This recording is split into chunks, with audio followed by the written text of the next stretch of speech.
Thank you for joining us for the 4th Annual Global Summit on Kidney Innovations. Global Kidney Patient Voice, the key to accelerating innovation. A collaborative partnership event presented by the American Association of Kidney Patients and the George Washington University School of Medicine and Health Sciences. My name is Richard Knight, and I serve as president of the American Association of Kidney Patients. I'm a former dialysis patient and was blessed to have received a kidney from a living donor over 16 years ago. I first joined AAKP back in 2008, and after 2 years on dialysis and having a transplant in 2006, I considered myself to be very, very fortunate. And I was seeking a way to be more engaged and involved in the kidney community. And that's when I filled out an application to join the AAKP Board of Directors. And I have been very, very pleased since that time. As I look over my past involvement with AAKP, I've had the opportunity to work with the Kidney Precision Medicine Project, which is over at the NIDDK, National Institute of Health. I've been involved in the Scientific Registry for Transplant Recipients. I've attended numerous events and have had the chance to work with some of the best and the brightest healthcare professionals and patients who are clearly committed.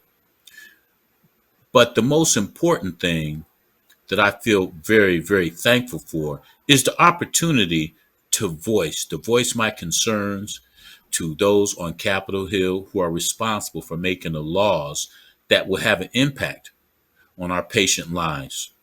And having done so, I invite and I encourage all of you to join us. We need to be as united as possible. We have many initiatives that will allow one to do so. And as a member of AAKP, you can do the same. It is critical now that we as patient consumers raise our voices and create the demand for diagnostics and devices and biologics in our respective independent countries. Through AAKP Global, which was launched in 2019, AAKP is engaged internationally because we are committed to educating patients and leaders across the globe on the importance of kidney disease prevention, new innovations in treatment, and the opportunity to save more lives. We believe that a united patient voice can drive innovation and policy decisions that determine timely regulation and payment for new and safe care treatments. Globally, we work with patients, medical professionals, researchers, and medical industry allies to cultivate a united consortium that is in fact led by patients. AAK believes that this international consortium can advance innovation and change kidney care in countries where healthcare systems and infrastructure do not support patient consumer choice or access to many care treatments. With that backdrop, I am pleased to introduce today's session titled Science and Discovery with Global Implications. Our next panelist is Dr. Peter Nickerson, Vice Dean and Distinguished Professor at University of Manitoba. Dr. Nickerson is also Medical Director of Transplant Manitoba and a medical consultant for Transplant Immunology Laboratory at Shared Health in Canada. Dr. Nickerson joins us to discuss his research on T-cell mediated rejection and the international work group he's assembled to tackle the issue. AAKP is pleased to have two of its own AAKP Board of Director, Catherine Campbell, and AAKP International Ambassador from Canada, Roselle Callaghan, represent AAKP in this international work group. Dr. Nickerson, I turn it over to you. Well, it's a pleasure to be here today. My name is Dr. Peter Nickerson. I'm a transplant nephrologist at the University of Manitoba in Winnipeg, Canada. And I'll be talking about our upcoming International T-cell mediated rejection workshop. I think going to be of interest to the audience today. I just want to thank the AAKP for the opportunity to come and present our working group's progress. This is a joint effort that's sponsored by the American Society of Transplant, the European Society of Transplant, the International Transplant Society, and the BAM Foundation for Allograft Pathology. This working group is consisting of subject matter experts. We have regulators from the European Medicines Association, as well as the FDA in the US. And we've engaged with patients, both from AAKP and the European Kidney Patients Federation. We've been generously supported for this of the working group by the Paul I. Terasaki Research Fund. And we're going to be having a series of workshops over about a 2 to 3 month period, and ultimately a final white paper that we'll be producing for the general community. To give you an overview, despite the use of modern immunosuppression with tacrolimus and mycophenolic acid, we still see that clinical T-cell mediated rejection in the first year is between 5 and 15% on our for-cause biopsies. And importantly, about 30% of centers do what are called surveillance biopsies. They're biopsying the kidney despite the fact that the function is fine. And on those surveillance biopsies, we're finding T-cell mediated rejection between 20 and 30% of the time in the first year.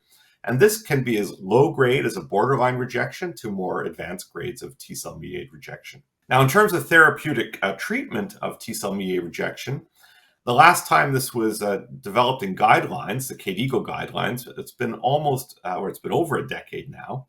The recommendation at that time was to use pulse IV steroids to treat the T-cell mediated rejection and to look for a drop in the creatinine or a recovery of kidney function to tell us that the therapy had been effective. And in terms of drugs to treat T-cell mediated rejection beyond steroids, the only drug that's been approved is thymoglobulin, which is a depleting T-cell agent that was approved back in 1998. So it's been almost 25 years since we've had a new drug for the treatment of TCMR. Now, our group in the University of Manitoba recently published 2 papers back-to-back in the March 2022 issue of the American Journal of Transplantation. And as you can see on the cover, what the editors concluded was that acute T-cell mediated rejection is still a worthy opponent, something that needs ongoing focus. Now, what were the innovations of the 2 papers that we published? Well, typically the clinicians are using the renal functional recovery after the treatment of a cellular rejection response to conclude that the therapy has been effective. What we report here in these 2 papers is that more and more people are using a follow-up biopsy after the rejection therapy to confirm that the rejection has indeed been treated. So the first paper was a systematic review and a meta-analysis looking at the world literature of individuals who had been on tacrolimus and mycophenolate therapy and developed a T-cell mediated rejection. And in these papers where they actually had done a follow-up biopsy, what they found was that almost 40% of the patients had persistent T-cell mediated rejection between 2 to 9 months after the rejection therapy had completed. They also noted in this paper that there was a lack of clinical trials to define what optimal therapy is. And you could see that most centers had their own protocols, and it really wasn't well developed and consistent between centers. The second paper from our group, who also had been doing follow-up biopsies, was that we found that 37% of the patients had persistent T-cell mediated rejection within the first 6 months after the rejection therapy. But more importantly, what we showed was that 1 or more of these T-cell mediated rejection episodes correlates with long-term graft loss, and it's independent of antibody-mediated rejection. Up till that time point, the community had largely flipped over to thinking that antibody-mediated rejection was the most important thing we were dealing with now in kidney transplantation. And what we're showing is that we can't take our eyes off of the importance of the T-cell mediated rejection, either in the prevention of it or in the treatment of it.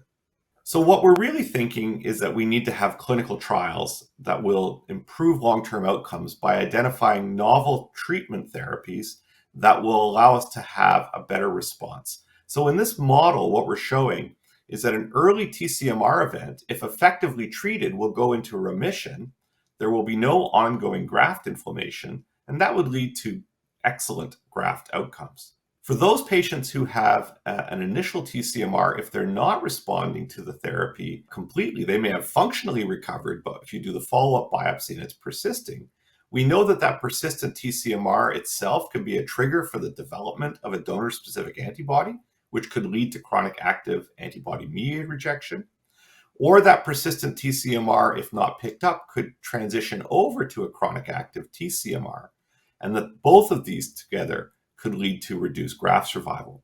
So our overall goal is to develop novel therapies that would treat this early TCMR and drive it into the green boxes, the TCMR remission, with resolution of graft inflammation. So this brings us back to the working group. Our project goal is to define a primary endpoint and trial designs for phase 3 registration trials that would be for new drugs that could be acceptable to both the EMA and the FDA for the treatment of T-cell mediated rejection. If we can come up with these novel trial designs and endpoints, we think that we can encourage the pharmaceutical industry to come back into transplant research and develop these new drugs. So our goal is to produce a consensus report of the various major societies in the world in transplantation, AST, ESOT, TTS, to be able to have consensus amongst our clinical centers as to what such a design might look like. To get to that project goal, we've outlined a series of project workshops, and we're going to go through a series of topics that we think one builds on the other that leads us to ultimately trial designs for developing these new drugs, the treatment of acute TCMR. Thank you for joining us today, Dr. Nickerson, and sharing your important work.